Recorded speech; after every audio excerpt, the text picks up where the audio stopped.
welcome to another episode of Final Fantasy VII. Well, I guess just reactions on the channel. It just so happens that I really like Final Fantasy VII. So as I said before, I already have seen a lot of this stuff. It's just that with the game coming out in about 2 months, actually, it's really interesting going back and seeing some of the older content and some of the older trailers that are available and kind of reacting to them, because I haven't seen them in a while. This one is TGS 2019. It was only a couple months ago, and it was a really interesting look into the game because they showed off a lot of new stuff. So let's get started. Okay, so here's the intro again. Cloud, quickly. Looks like the Watchers of Fate, Seventh Heaven. So this is the slums then. Let's lay down some rubber. Crank that throttle. Okay, you got it. Who's that? A soldier. And that's a whole new Can't character. say this is quite what I had in mind when I asked for your help way back when. I love the dialogue. Feels like we're flying high these days. Now, more than ever. He's a keeper, all right. Yeah. He's a keeper. Myself in. Thanks. And who are you? Now it's my turn. It's awesome to see Rude for the first time. Or sorry, Reno. There's Rude. Hello, Aerith. What do you want? Wait a minute. Those eyes. Looks like a whole new boss fight. Corneo's got certain tastes. Don't be shy, little kitten. Shimmy on over and give Daddy some sugar. His It'll chest be hair. fine, right? After you.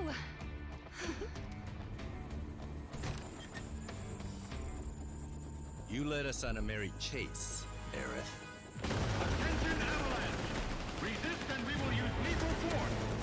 So this is the fight on the pillar structure.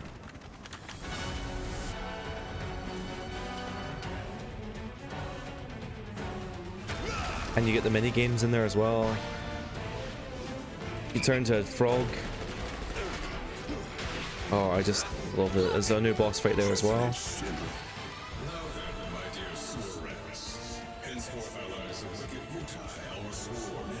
Mutai, the hell we are! You still don't understand your ruinous.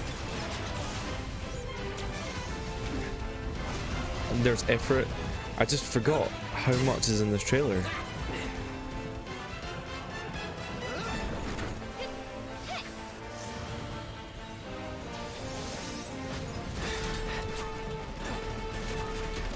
Cloud! Wow. I just forgot like everything in this trailer. Oh, and then the... Yeah. Oh. I mean, I'm really actually quite impressed that they showed that off in the trailer. There's some really cool shots we'll go through. So this one, I mean, this is insane. I'm surprised they even showed this in the trailer, considering it's like, it's not a spoiler, but it is a really big moment in the game. It's when everything just starts to kind of become real, and it's really insane that I mean, look at this. It's crazy. Like the graphical side of it is crazy. I think it has to be said as well, the lighting generally is just outstanding. Like the game looks great, and here we can see Cloud's new face as well. You can see the eyes are slightly more angled in a way, and the mouth isn't so puffy, and the nose is a bit more, I don't know what this is, but it generally is a much better model for Cloud, and his arms aren't so weird, his head isn't so big. It's like Square did a really good job with this one.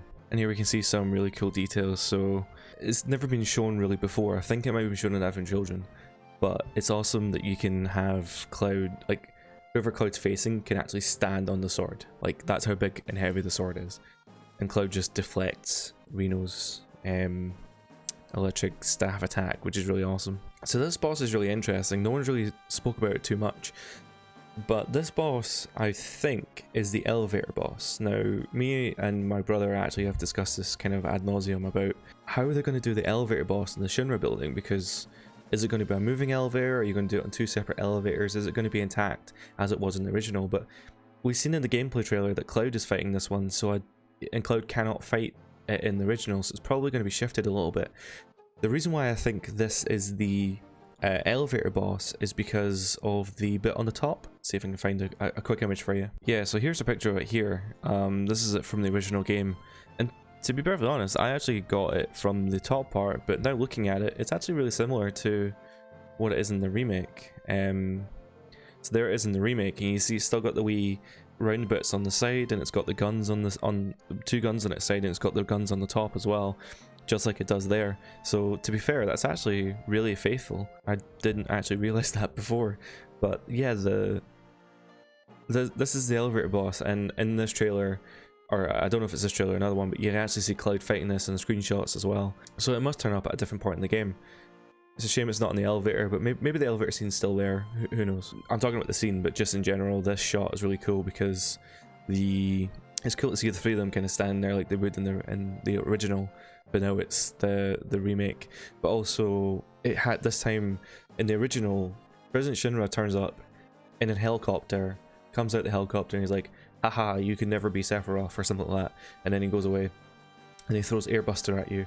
Whereas here, it's kind of drones. It's like, and it's a hologram and stuff, and I think that's really, really cool. It's a really cool twist in the story that kind of just makes more sense. It doesn't really make sense for the helicopter to be there, and then because Cloud in action can just like throw his sword at him or something.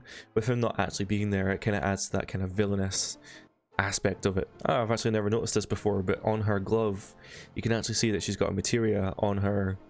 Well, kind of wrist accessory stuff there, that could be like steel or something, but that's actually really cool. I always wondered how they were going to do materia for her. That makes sense how you would do it. A lot of people were saying, well, originally when the game was announced, they were like, how are they going to do the cross-dressing scene? And it's obviously since been confirmed that the cross-dressing scene is actually in the game, and here we can see an example. This isn't these, I don't think this is exactly the thing, but you can see, for example, the kind of mini games that they're putting into the game so that you can get these cool accessories and you can have these cool story moments while adding extra kind of gameplay stuff to it. What's a really cool detail as well is you can see there's daylight outside, which is really interesting because in the original game, obviously just due to the nature of the artwork and the kind of game, you don't really have daylight in the slums. So obviously there must be some sunlight coming through the cracks on the plate above, which is really, really cool. So I really wonder where this gameplay sequence takes place because I don't recognize it at all. Not even this weird door thing on the bottom right here. But clearly you're controlling Tifa, which is really interesting because the only time you control Tifa in the main game is only really towards the end, and it's just due to story stuff. But here, you're obviously playing as Tifa, going along this railway, but I have absolutely no idea where this takes place. In the previous trailer, you can see the sequence where Tifa's like, "It's my turn," and she hits the emergency brakes, and the three of them kind of fight drones on the train. This is probably just before that, because the red bar indicates the security scan going through, and actually you can see Tifa just ahead of them there, which is really, really cool. So this looks like it's on the train, and it's some sort of free roam. And here we can see Tifa and Cloud kind of going across this pipe. This is presumably the rooftops area. So in the main game, when you get away from Reno and Rude the Turks, they escape through the rooftops. I'm guessing this must be that section of the game. It's really, really cool to see to see how far the games came basically from 1997. It's so cool. You can see the helicopters there, and presumably that must have, actually I don't even know who, it might have someone in it. I was thinking of another section later in the game, but there you can see Barrett, and you can see a soldier underneath kind of shooting. So I think this game has more of an emphasis on Avalanche as a team. So we're going to learn a lot more about Jesse, Wedge, Biggs. We're going to learn a lot more about them, and presumably maybe some other characters as well that might play into the main story in this one as well. And here's our first shot of Seng. He's not really in the original too much. The emphasis in the original was definitely put on Reno and Rude, even Elena to a certain extent, and we haven't actually seen Elena yet. But here's Seng, and he's obviously got a helicopter above him with a spotlight, but he's going after Aerith at this point in the game. Yeah, it's just great to see Seng. He just looks great. It sounds like he has an Oriental voice actor as well, which is really cool because it adds that kind of authenticity to the character, which you normally wouldn't get from another from any other voice actor, because I mean, you could have Troy Baker do Sing, but it might not be the same. And here we see a quick shot of Don Corneo. He gets one line in the trailer and he just looks horrendously sleazy, and I love it. You've kind of got the red bougie, kind of creepy, lavish artwork in the background. You've got this kind of fur coat thing going on, and underneath he's got his kind of Hugh Hefner pajamas. He's got a medallion with the really hairy chest, the creepy mustache, and rumor has it that it might be Mark Hamill doing the voice as well. If it's Mark Hamill doing it, it's going to be great. Like, it's just what an eccentric character that he is, and it's so great that they're able to put him in the remake. And hopefully he's just, well, judging from this line, he is just as sleazy as you get. This is interlaced with Cloud in the next shot talking to Aerith, but I actually think this might be a Visual Works render because this just looks too good. If this is in game, this is insane. This is the pinnacle of graphics if this is in game, but this looks like Visual Works CGI, and if it's not, then that's just, because here's the previous shot, and this is Cloud in game, and you can tell it's in game. I love the kind of rustic look on his shoulder pad there, but this is in game. The blur's not too much. It's definitely the Cloud that we play as and we've seen in the game, but the shot with Aerith just looks way too good for it not to be a CGI render. So it's not the best shot in the world. It's all kind of blurry, but it seems like at some point in the game we're actually going to get a rude boss fight, which is really cool. And as we saw in the previous shot that we'll go to next, there is a rude boss fight in the church as well, which never happened in the original. None of this happened in the original, so it's really cool to see how they've expanded the story and added extra boss fights in. Look at his face. It's so nice. Like, not to linger over a dude's face for too long, but the hair, the face, the eyes, the nose, it just looks so much more proportional than CyberConnect had originally. Yeah, and here's a quick shot from Reno in the church fighting with Cloud, and there's a couple other sequences in there that indicate that it's a boss fight, just a one-on-one with Reno, which is really cool. Something to maybe show off here as well is that all the Shinra guards have different colors. So obviously the two on the end are just normal, but then this one guy in the middle, he's red, so maybe he's some sort of captain, and maybe he has some sort of special abilities if you fight him. So maybe they have grenades, whereas he's got like a flamethrower or something like that. And it's really cool to see maybe how gameplay wise they can mix it up, because even though you're going to be fighting a lot of Shinra soldiers, it'd be really cool to see how they kind of mix it up as the game goes on. Look at that chest! Look at that chest! So this seems really interesting because nobody can really pinpoint where it's going to be. It's interesting to see how high the plate is now on the upper and the Shinra upper plate. Shinra? Midgar. And this is clearly the slums, and they're parachuting down into the slums. In the original game, this doesn't actually happen until way later in the game. So it's going to be really interesting to see where in Midgar this kind of happens.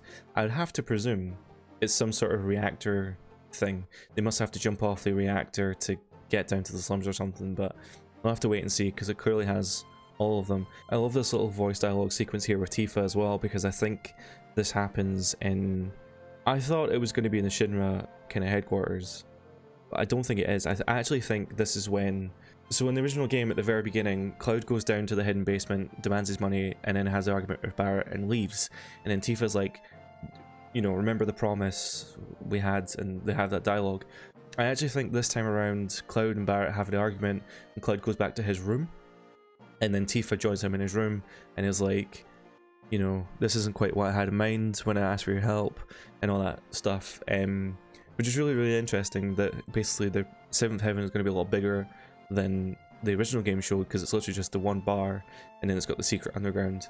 It's going to be really interesting to see how they can expand that, and I think they're expanding it by having Cloud have his own room, and potentially maybe you can save there, or maybe there's some sort of leveling up ability there as well. The Watchers of Fate are the new controversial kind of addition to the game. They are a completely new enemy, we don't know anything about them, but they do seem to turn up within the game to maybe attack Aerith or some form. We've seen them once in the... So basically when Cloud meets Aerith, the Watchers of Fate circle them then, and this sequence here where they're running to 7th Heaven, they attack the gang here as well. Nobody knows who they are, nobody really knows their purpose in the game. It's going to be really interesting to find out their purpose in the game and really why they're there. I yet to understand their inclusion, and I don't understand why I don't mind new enemies, I really don't mind new enemies at all, but incorporating these ones into the storyline and having a name called the Watchers of Fate, it seems a bit on the nose, and I really want to see how it kind of all plays out from there. So thank you very much for watching. That was quite a long one, I do apologise, but there's a lot to go through in that trailer. If you'd like to see more reaction videos, click the subscribe button down below and click the bell icon so you can get notified anytime that I upload a video. And if you're interested, I do stream on twitch.tv/GaryMcLive every Tuesday, Wednesday and Friday, so follow me there. Thank you very much for watching, and I'll see you next time.